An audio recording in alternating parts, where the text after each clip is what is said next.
And it's me you need to show. How deep is your love?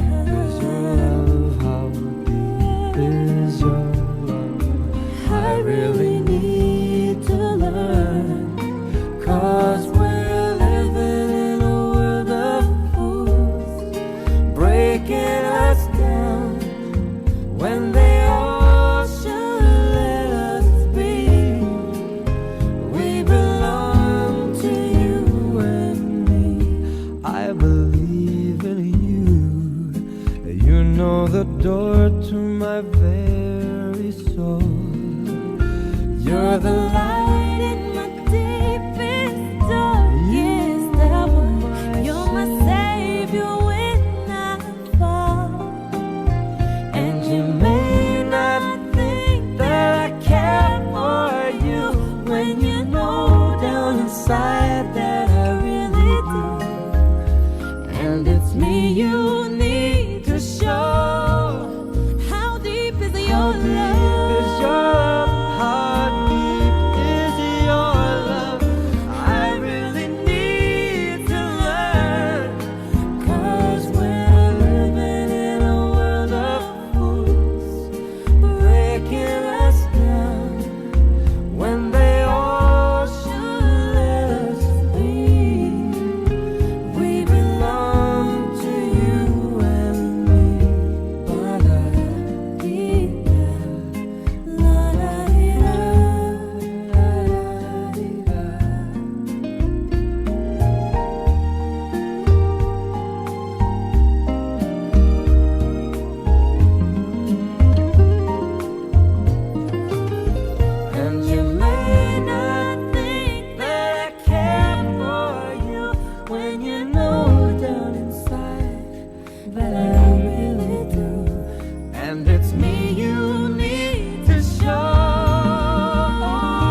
rekaman.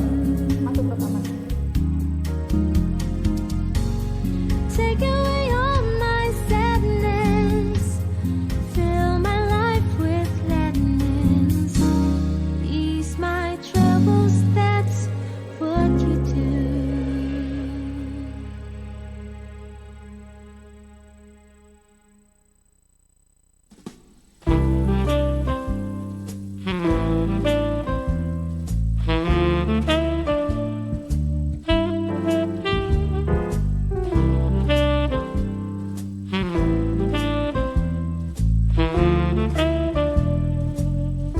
You know I can't smile without you. I can't smile without you. I can't laugh and I can't sing. I'm finding it hard to do anything. You see, I feel glad when you're glad. I feel sad when you're sad. If you only knew what I am going through, I just can't smile without you. You came along just like a song and brightened my day. Would I believe that you were part of a dream? Now it all seems light years away. And now you know I can't smile without you. I can't smile without you. I can't laugh and I can't sing. I'm finding it hard to do anything. You see, I feel glad when you're glad. I feel sad when you're sad.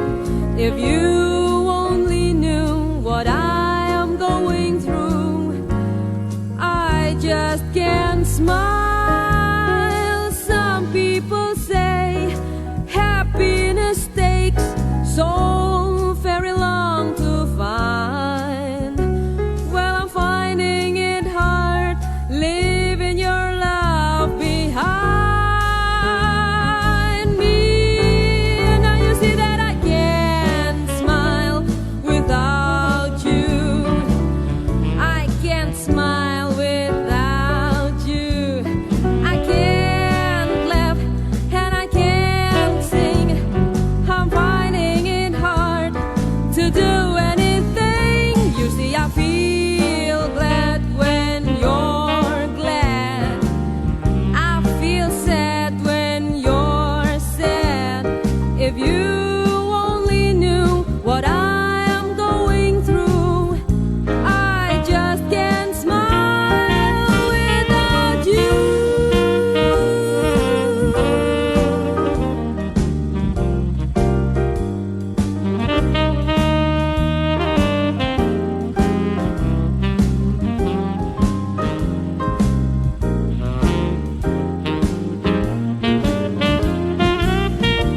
up your mind and see like me. Open up your plans and damn, you're free. Look into your heart and you'll find love, love, love. Listen to the music of the moment, maybe sing with me. Our love peaceful melody. It's your God-forsaken right to be loved, loved, loved, loved, loved.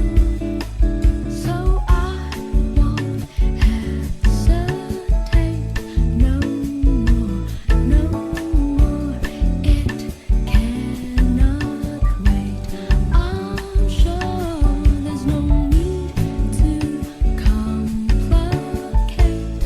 Our time is short. This is our fate. I'm yours. So do do do do do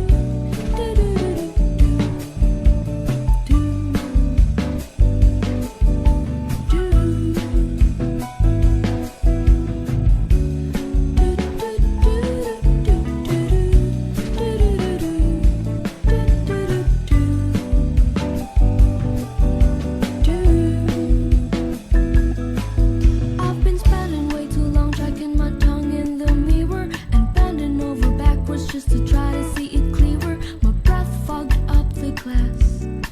I drew a new face and laughed. Guess what I'd be saying is there ain't no better reason to rid yourself of vanities and just go with the seasons. Says what we aim to do. Our name is a virtue. I won't hesitate no more, no more. It cannot wait. I'm sure there's no need to complicate. Our time is short. This is our fate. I'm yours. I won't hesitate no more, no more. It cannot wait. I'm sure there's no need to complicate. Our time is short. It cannot wait.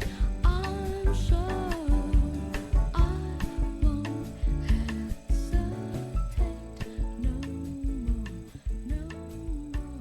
It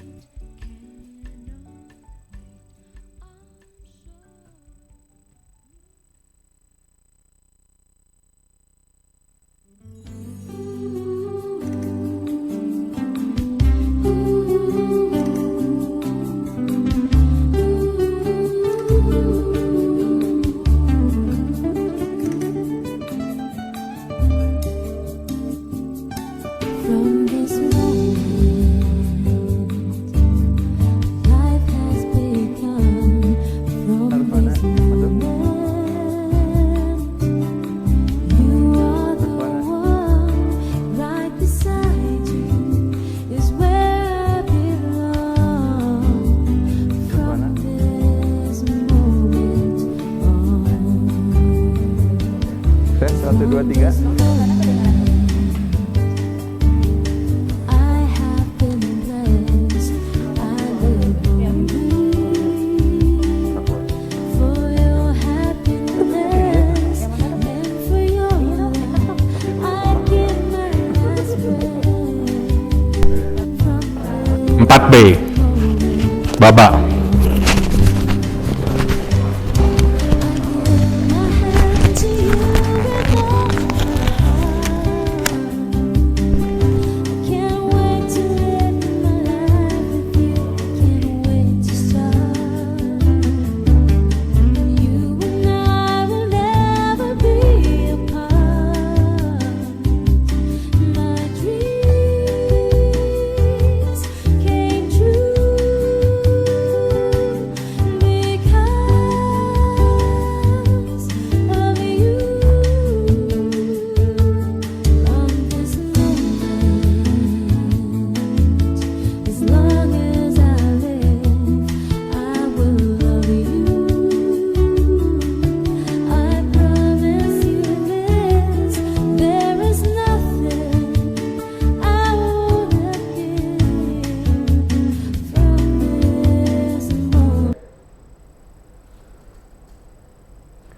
Baik, Assalamualaikum warahmatullahi wabarakatuh. Selamat siang, rekan sejawat semua.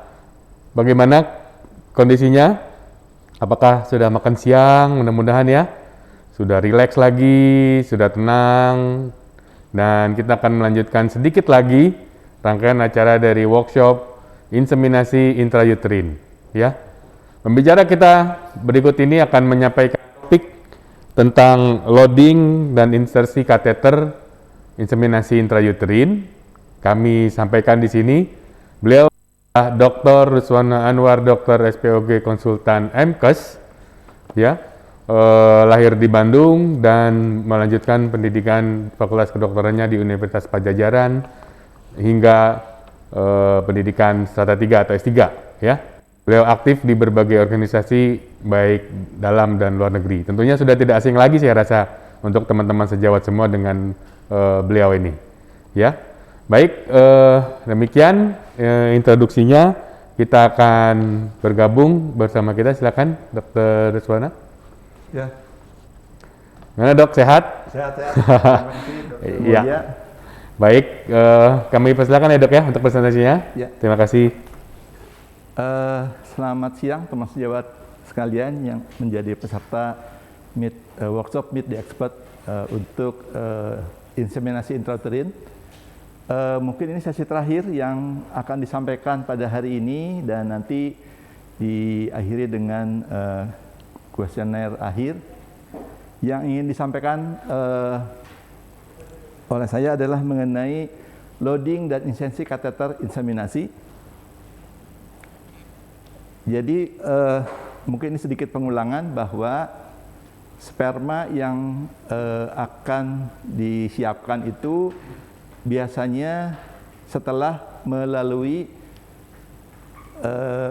pemastian bahwa ibunya itu sudah mengalami ovulasi.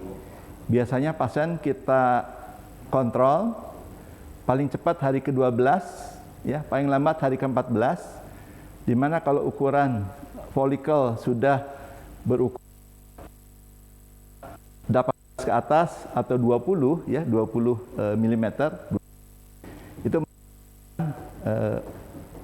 fase praovulasi. Dalam waktu 12 sampai 36 jam akan terjadi ovulasi. Sehingga pada saat di screening folikelnya sudah ukuran 2 cm, besoknya dijanjikan untuk dilakukan pelayanan inseminasi.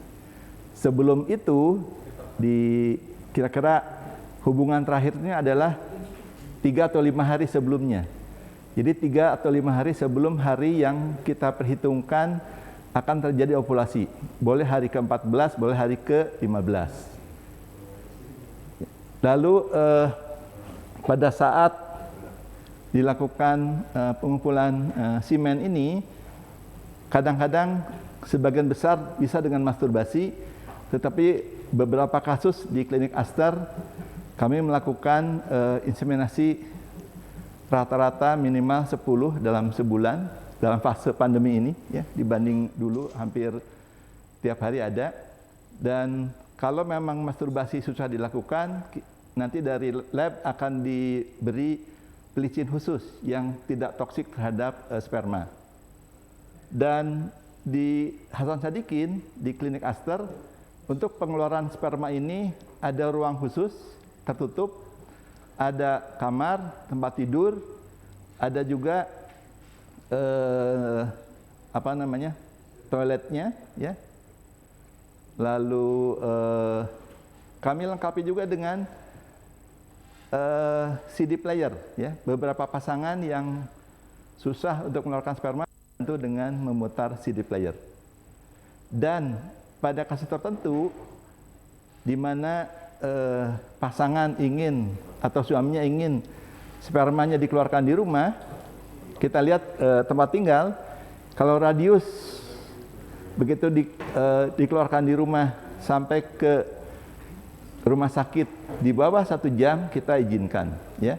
Dan wadahnya memang dibawa pulang, di rumah mungkin masturbasi dan dimasukkan di kantong supaya suhunya tetap hangat, ya. sampai diterima di laboratorium.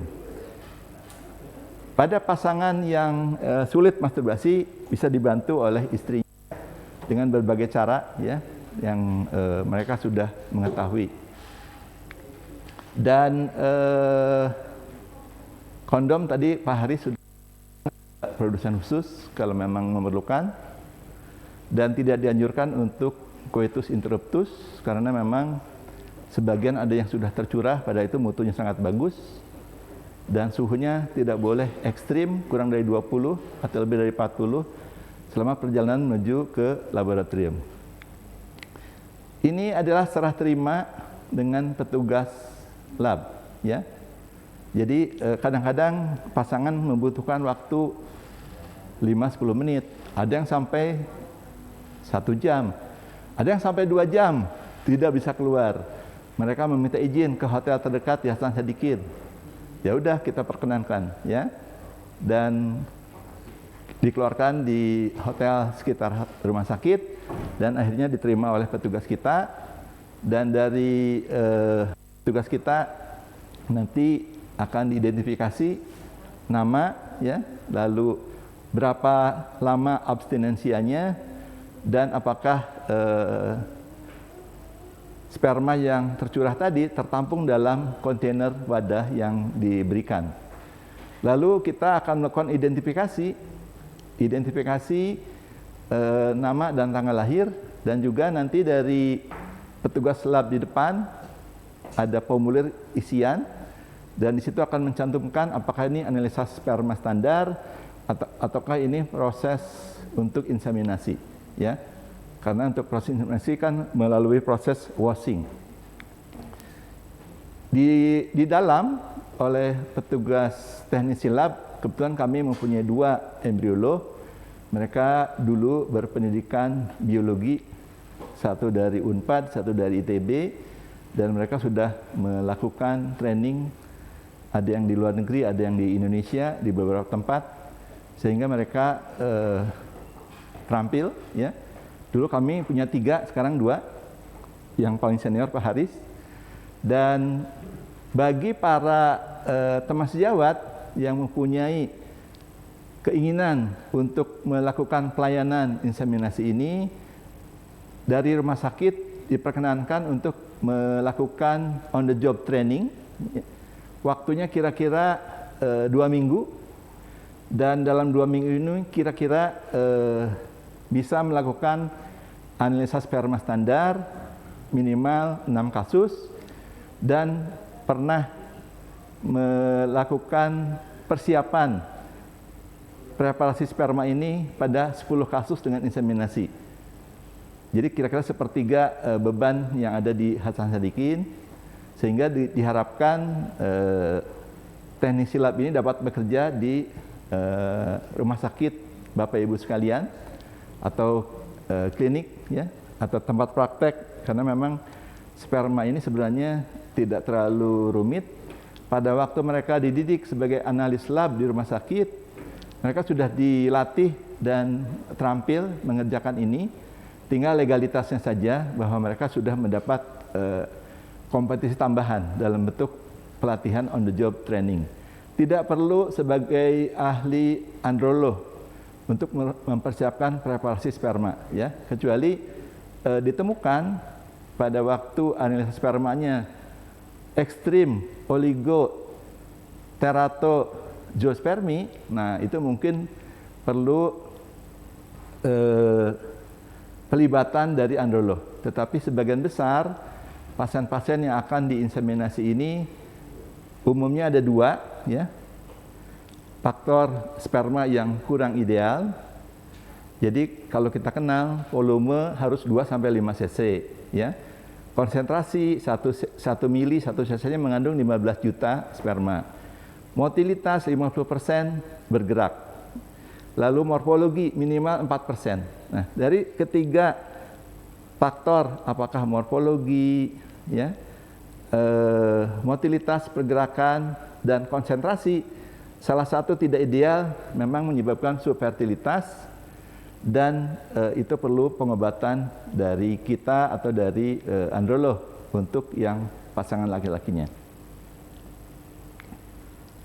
Ini pada waktu dilakukan persiapan preparasi untuk inseminasi, teknisi lab akan menilai kembali bagaimana motilitas dari spermanya, diharapkan lebih dari 50%, dan juga bagaimana morfologinya yang didapat. Dengan media yang sudah ada, itu akan mengandung nutrisi, mengandung antioksidan, dan mengandung komponen elektrolit dan mineral yang ideal, sehingga seluruh semen yang kita periksa dan dicampur media itu akan meningkatkan motilitas sperma yang sudah dipadatkan, ya, yang sudah di washing. Karena dengan inseminasi ini jadi mutunya akan ditingkatkan, dan pada kualitas sperma yang kurang baik, pada waktu dia melewati mulut rahim, dengan inseminasi akan langsung diseberangkan, langsung di kapum uterus. Jadi meningkatkan peluang terjadinya kehamilan. Ini teknisi lab melakukan melihat morfologi dan menghitung berapa yang ada dalam kandungannya. Dan di akhir, jadi setelah diterima total 2-5 mili, embriolog akan melakukan preparasi, dan di akhir dimasukkan, ya, masih dalam tabung, dan nanti akan dinilai terutama pada klinik-klinik yang sibuk, harus dipastikan nama suami, nama istri, tanggal lahir keduanya match, ya, jangan sampai ada kesalahan fatal dari orang yang tidak legal untuk dilakukan inseminasi ini. Nanti dimasukkan dari tabung yang sudah kita proses, ini adalah konsentrat sedimen di bawah, ya, dimasukkan hanya 0,3 ke dalam kateter. Nah, kateter yang tersedia di Indonesia ada berbagai merek. Dulu kita menggunakan kateter Wallace. Wallace itu importirnya dari Australia, dan yang sekarang ini yang dulu lebih lembut, lebih lentur, ini lebih agak lebih kaku. Ini dari Genetik, ya, dan harganya masih sekitar 100 ribuan untuk satu unitnya, satu pitch-nya.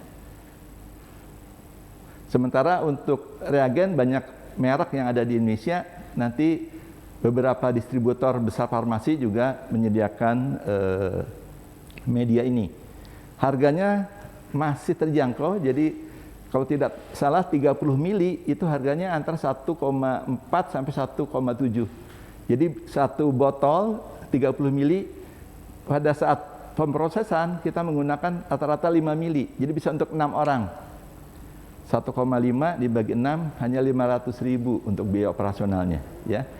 Dengan kateter mungkin hanya 600. Kita bisa pasarkan di kota-kota besar di Indonesia sekitar 2,5 sampai 3, ya. Ini untuk memasukkan ke kateternya. Dan sebelum dilakukan inseminasi, kita pasien sebaiknya ke kamar mandi, dia bilas, ya, di toilet, dan saat di tempat pelayanan pasien diposisikan di ditotomi, kita lakukan pembersihan vulva vagina dengan NaCl hangat. Jadi NaCl-nya itu satu botolnya dihangatkan dulu sampai suhu sekitar 37, ya. Dan pada saat akan dipersiapkan untuk membilas daerah vulva, termasuk spekulumnya dihangatkan juga dengan NaCl hangat tadi, dan kita bersihkan baik yang ada di vulva maupun vagina sampai kira-kira mulut rahim, ya. Mulut rahimnya itu bersih dari kontaminan yang ada, dan pastikan bahwa lendir yang ada di mulut rahim sudah juga bersih. Bisa dengan saat penyucian, atau kita menggunakan kapas gulung kecil, kita jepit pakai passer clamp, kita celupkan di media, Dan lendir yang ada di mulut rahim tersebut kita tekan supaya lendirnya masuk ke dalam kapas supaya bisa diambil. Dan itu mungkin dilakukan paling tidak 2 kali. Supaya lendirnya betul-betul mukus plaknya tidak ada lagi di dalam mulut rahim sehingga memudahkan nanti saat insersi kateter melewati mulut rahim. Ini pembersihan di daerah vulva vaginanya. Settingnya tidak perlu steril ya, tapi bersih. Jadi cukup di tempat pelayanan USG transvaginal. Dan ini adalah saat serah terima. Jadi pasien sudah litotomi, sudah kita bersihkan vulva vaginanya. Ada serah terima dari teknisi lab atau embriolog pada kita. Pada saat akan diserah terimakan dengan klinisi, dengan kami,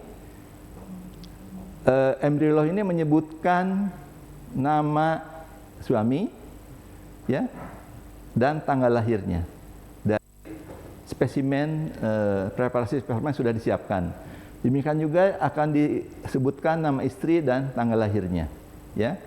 Lalu embriolog akan menyebutkan hasil proses yang didapatkan dari sampel yang diserahkan. Jadi akan menyebutkan berapa jumlah sperma yang diminta, bagaimana konsentrasi setelah diolah, setelah di washing. Nah, untuk proses washing ini kira-kira 1,5 sampai 2 jam, dan bagaimana motilitas akhirnya. Dan dengan data jumlah sperma yang sudah diproses, konsentrasinya bagaimana, dan motilitasnya bagaimana, maka klinisi akan menyampaikan pada pasangan, pada istri dan suami di depan, bahwa saat ini jumlah sperma yang akan dimasukkan 0,3 mengandung misalnya 15 atau 20 juta sperma, konsentrasinya, lalu motilitasnya 90% biasanya, atau di atas 80% setelah diproses kalau memang ada subfertil, dengan konsentrasi katakanlah 3 juta sampai 10 atau 6, peluang untuk terjadinya kehamilan tinggi. Pertama, terbukti bahwa tuba terbuka, kedua-duanya atau paling tidak salah satu, lalu endometrium ketebalannya di atas 9 mili, dan kemarin misalnya sudah adanya ukuran folikel 20 mili. Kalau simulasi induksi, kalau dengan kombinasi diagonal ya antara 4 sampai 6 ya. Dengan kombinasi antara kompensitrat dan gonadotropin atau letrozol, kan jumlah folikel yang tersedia antara 2 sampai 4. Dan kita sampaikan juga bahwa dengan operasi tadi, peluang terjadi kehamilan memang untuk inseminasi masih sekitar 20%. Tetapi kalau dengan jumlah folikel yang tersedia lebih banyak, mudah-mudahan peluangnya lebih tinggi. Ini menyebutkan pasangan. Suami boleh datang, boleh mendampingi istri. Mereka tegang ya, dan kadang-kadang sudah disampaikan kita beberapa kasus spasme mempersulit tindakan.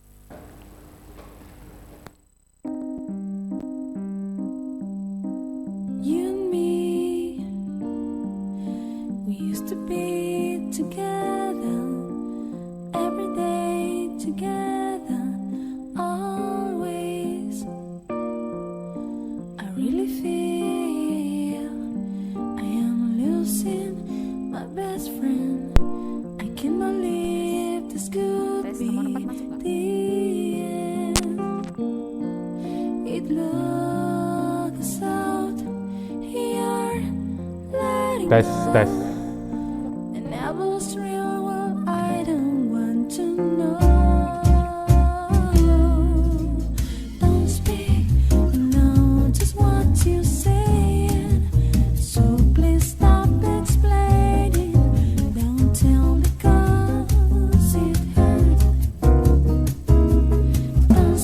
dengan Dokter Mulia.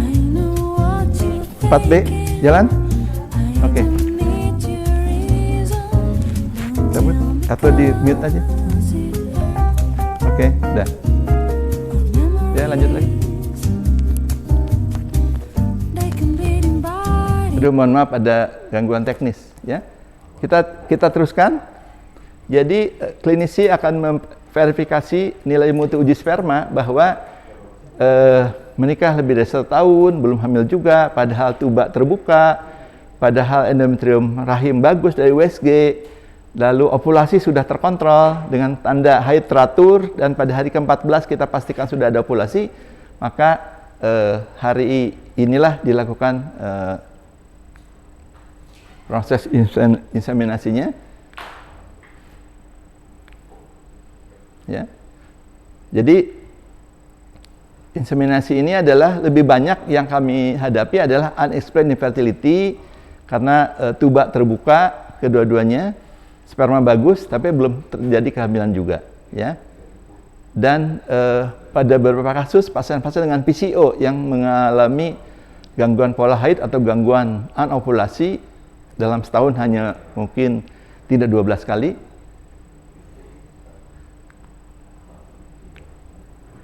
Slide.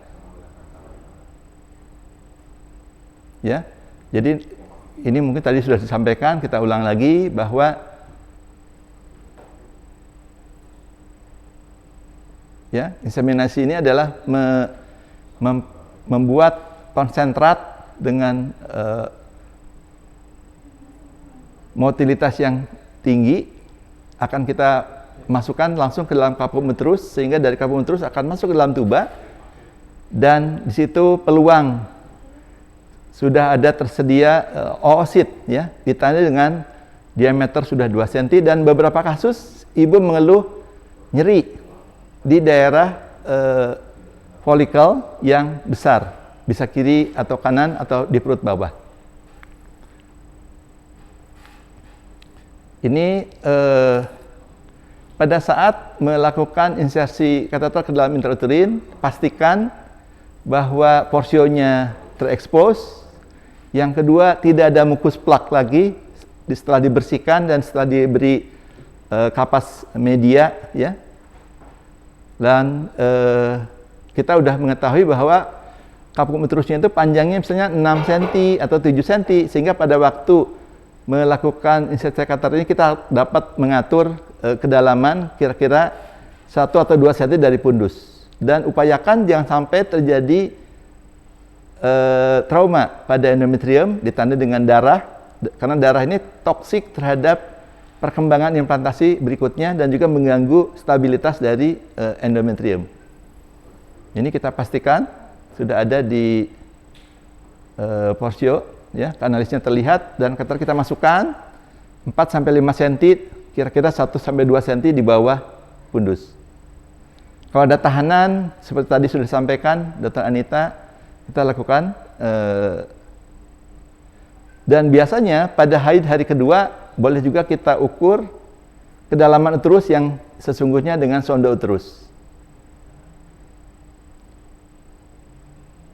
Ya, tadi dipastikan tidak ada darah yang di dalam kateternya. Setelah tindakan, kita akan jelaskan pada pasien bahwa dari segi klinis seluruhnya sudah dilaksanakan syarat-syaratnya, dan uji ovulasi sudah terbukti ada ovulasi, sperma sudah diproses dengan baik. Mudah-mudahan terjadi kehamilan. Tanda awal hamil adalah pada hari ke-14 atau hari ke-16 setelah inseminasi, pasien tidak mengalami haid, ya, yang pertama. Yang kedua, mungkin gejala subjektif lainnya, lebih ngantuk, lebih lemes, lebih sering ingin buang air kecil, lebih sering gitu, ya. Dan itu bisa dipastikan kalau sudah terlambat 2 atau 3 hari bisa dicek urin, atau kalau ingin lebih cepat lagi periksa dengan mengukur beta HCG dari darah. Tetapi kalau memang sebelum hari ke-14 pasien mengeluh haid, berarti siklus yang sekarang adalah gagal. Dan dapat kita ulang lagi 3 sampai 6 kali di siklus ke depan. Jadi pasien kontrol 2 minggu, boleh kita periksa dengan USG. Kadang-kadang memang kantong gestasinya belum terbentuk ya, kalau baru telat saja. Tapi kalau sudah telat 5-7 hari mungkin sudah terbentuk GS ya. Atau kalau ada keluhan subjektif, kita periksa beta HCG. Ya. Itu mungkin yang dapat kami sampaikan di pertemuan terakhir ini. Walaupun tidak memberikan keberhasilan tinggi, tetapi dengan peluang diulang 3-6 kali berikutnya, biasanya sebelum 6 bulan beberapa pasangan akan mudah hamil. Kalau dengan inseminasi belum hamil juga, padahal endometrium, uterus, tuba bagus, inseminasi gagal, sebelum masuk ke IVF, mungkin ada baiknya dilakukan laparoskopi diagnostik. Kadang-kadang ditemukan adanya endometriosis, atau kadang-kadang ditemukan adanya adesi di periampula. Itu saja mungkin yang dapat kami sampaikan hari ini. Sekali lagi kami ucapkan terima kasih sudah mengikuti workshop ini, dan mudah-mudahan menambah kemandirian, ya, percaya diri untuk mengelola pasien dengan infertilitas dan mudah ditangani dengan inseminasi kalau tuba dan uterusnya normal. Demikian, wassalamualaikum warahmatullahi wabarakatuh. Ya.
Baik, Assalamualaikum warahmatullahi wabarakatuh. Selamat siang, Dr. Sana. Terima kasih presentasinya.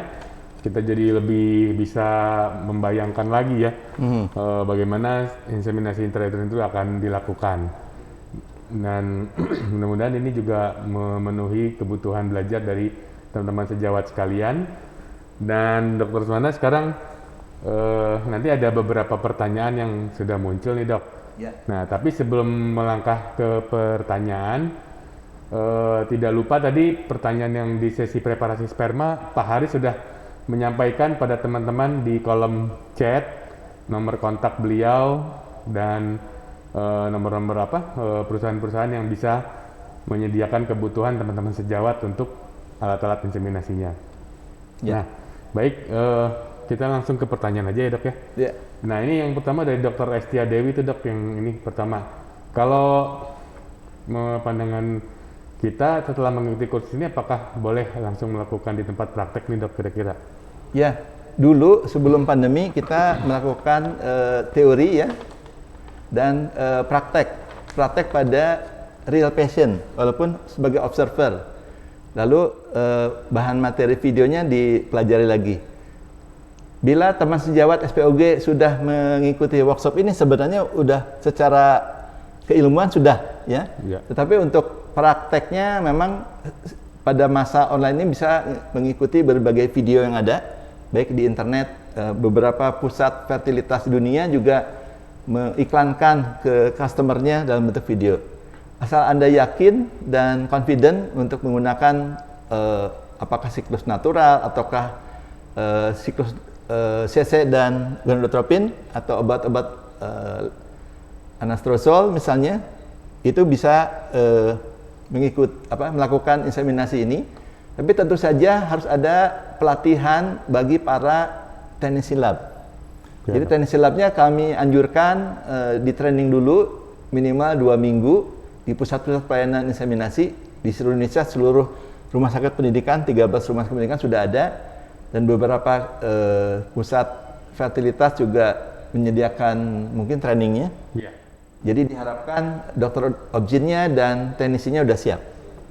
Nah itu ada juga tuh memang pertanyaan teman-teman sejawat tentang itu, Dok. Kalau dia sensadikin sendiri, kira-kira prosedurnya Iya. bagaimana tuh, Dok? Dan selama pandemi ini bagaimana ya? Mengajukan permohonan untuk on the job training selama 2 minggu ke Direktur SDM Pendidikan. Dari Direktur SDM Pendidikan nanti suratnya diturunkan ke bagian Diklit Pendidikan dan Penelitian untuk dikoordinasikan dengan Kepala Instalasi Pelayanan Teknologi Reproduksi Berbantu, dan nanti akan dibuat tarif dari rumah sakit, siapa saja yang memberi pengajaran teori, siapa yang mendampingi di praktek, berapa orang, apa saja yang diinginkan, nanti akan disusun oleh bagian Diklit dan disampaikan tarif akhirnya.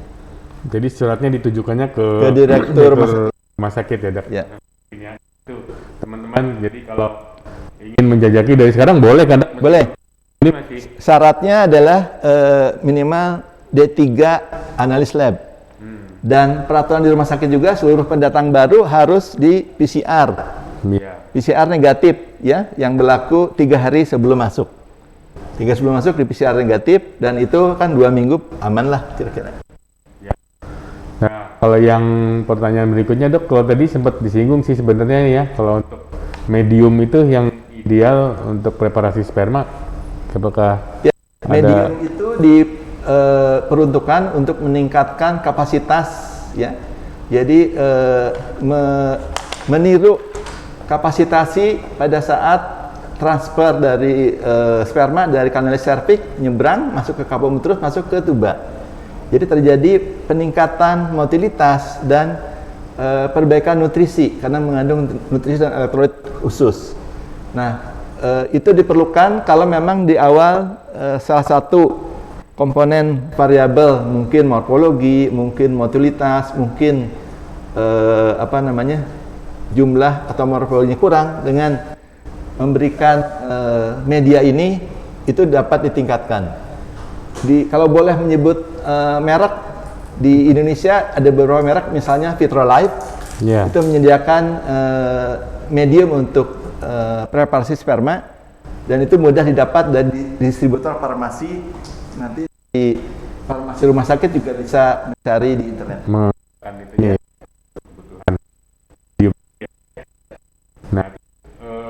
mungkin juga menunggu respon dari teman-teman yang masih di tempatnya masing-masing, Dok. Kalau dokter Life sendiri, tadi dokter Dian, dokter itu kan banyak bilang mengisi kandung kemih secara penuh gitu ya. Mungkin dokter ada tips-tips juga atau trik-trik rahasia khusus untuk pada insersi kateter yang susah nih, Dok, kira-kira? Ya.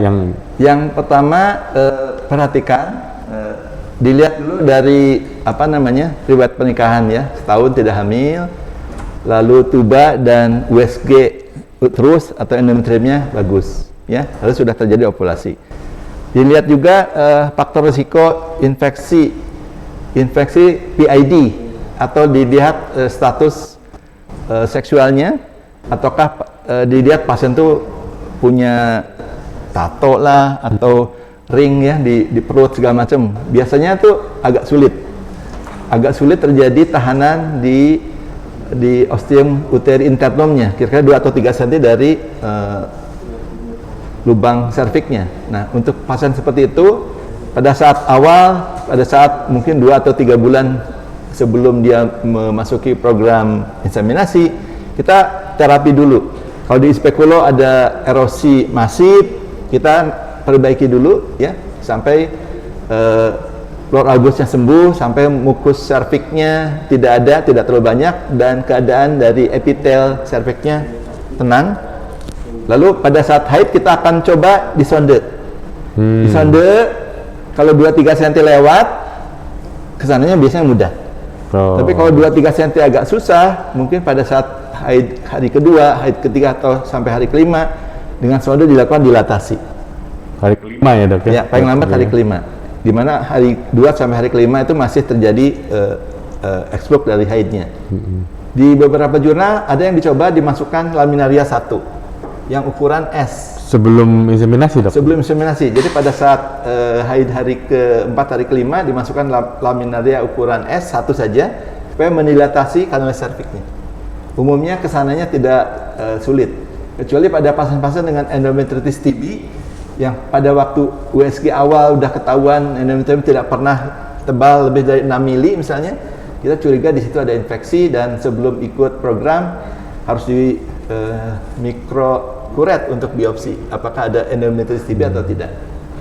Itu masalahnya biasanya kenapa sih, Dok? Suka susah itu paling Sebenarnya ada stres kita.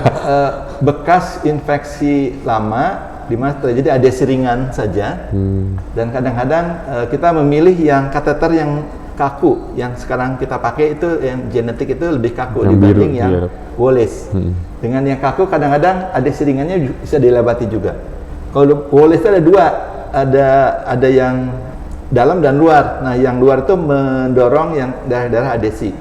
Tapi yang mungkin juga sering terjadi adalah sudut dari uterusnya. Mungkin dia hiperantefleksi atau hiperretrofleksi yang sebenarnya kalau kita bukan diinseminasi kan dijepit dengan tenakulum.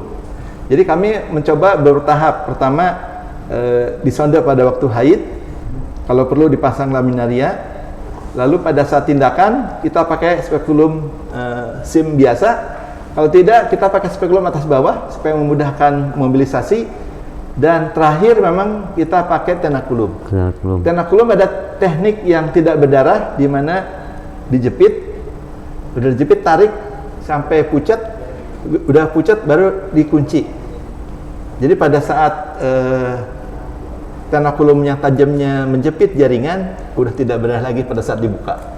Itu beberapa pengalaman klinis kami, dan memang betul harus dicatat trial sonde pada haid hari kedua sampai hari kelima, berapa kedalamannya, 6, 7, 5, berapa arahnya, misalnya 30 derajat atau 15 derajat ke arah kiri atau ke arah kanan, supaya memudahkan tindakan.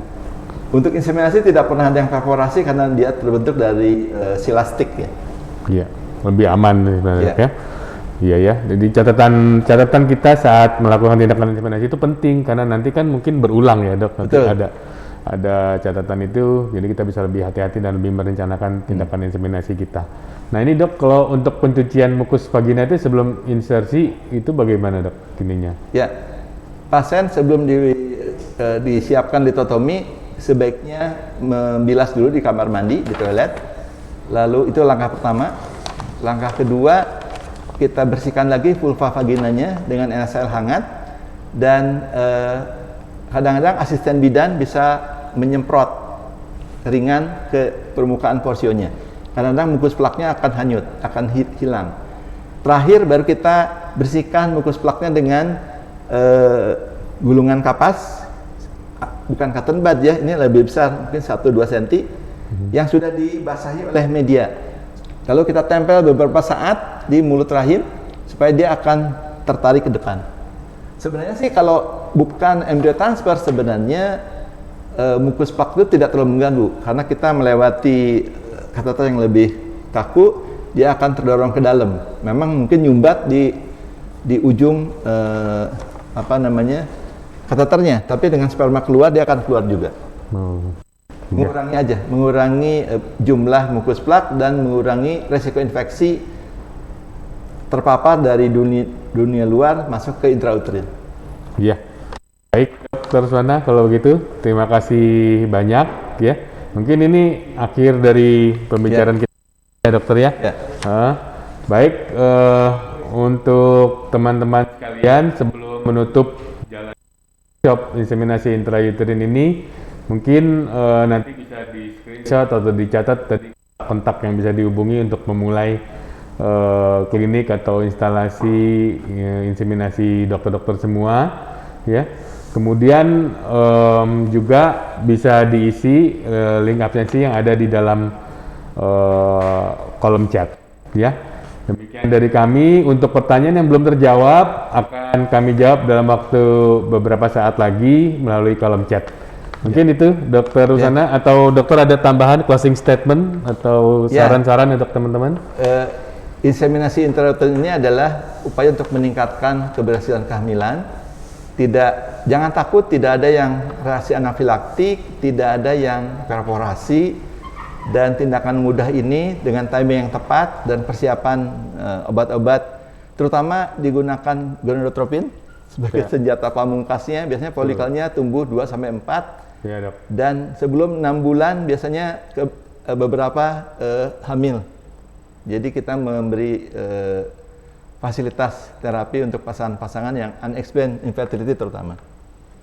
Ya, baik. Terima kasih Dr. Suwana. Dengan demikian maka berakhir acara workshop kita hari ini. Saya tutup dengan ucapan terima kasih yang sebesar-besarnya. Demikian dari kami. Mohon maaf bila ada kekurangan dan kita akan berhubungan terus sampai nanti di acara simposium pada hari Sabtu tanggal 6 Februari yang akan datang. Demikian, terima kasih. Kami tutup. Assalamualaikum warahmatullahi wabarakatuh.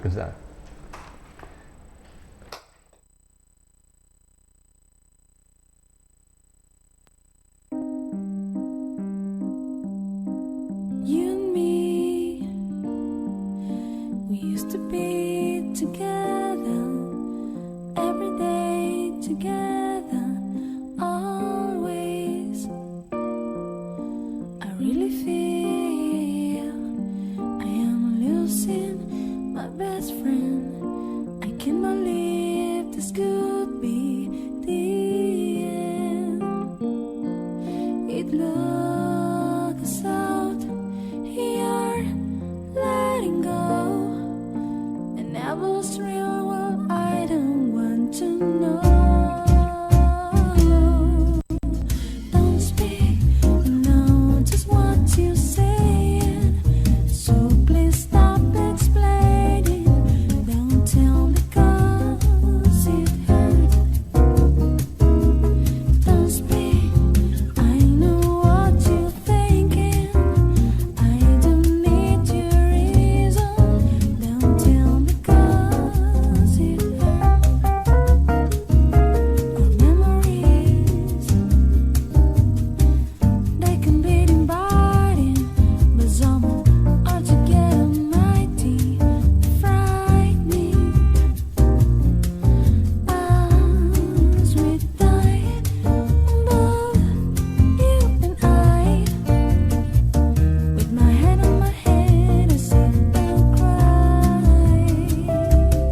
and it's me you need to show.